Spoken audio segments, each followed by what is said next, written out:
Marengo was the closest Napoleon ever came to utter annihilation. His army battered, his reputation shattered, his empire crumbling before it even began. What happened next defied every rule of war. In 1800, Napoleon wasn't the emperor yet. He was a desperate general fighting for survival. Austria had retaken Italy. His political enemies in Paris were sharpening their knives.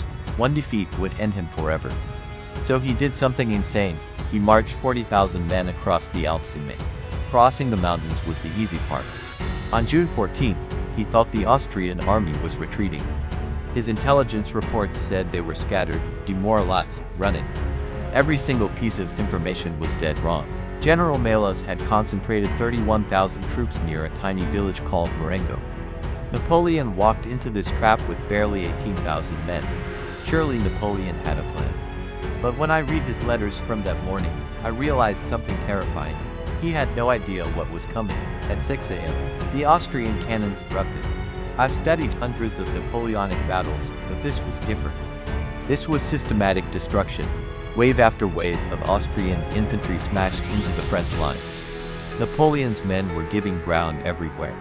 By 9 a.m., his left flank was collapsing. By 10 a.m., his center was cracking.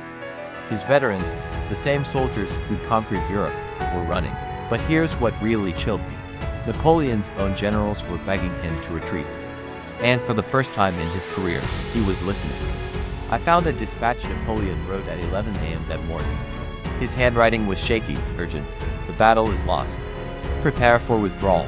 General Melas was so confident of victory, he actually left the battlefield and sent a message to Vienna claiming total triumph. French supply wagons were fleeing. Wounded soldiers were streaming back in panic. I've never seen documentation of Napoleon so close to total collapse. But you know what haunts me most about this moment? There's a gap in the historical record. A missing hour where nobody documented what Napoleon was thinking. That silence terrifies me, because what happened next should have been impossible. Then I discovered something that changed everything. Through the dust and chaos of retreat, a cavalry force appeared on the horizon. Fresh troops, moving fast, led by a young general named Louis Desaix. He'd been marching all night, following the sound of gunfire. When Desaix reached Napoleon, he said something that still gives me chills. This battle is completely lost, but there's time to win another. And that's where we'll pick up tomorrow, in part 2. See you then.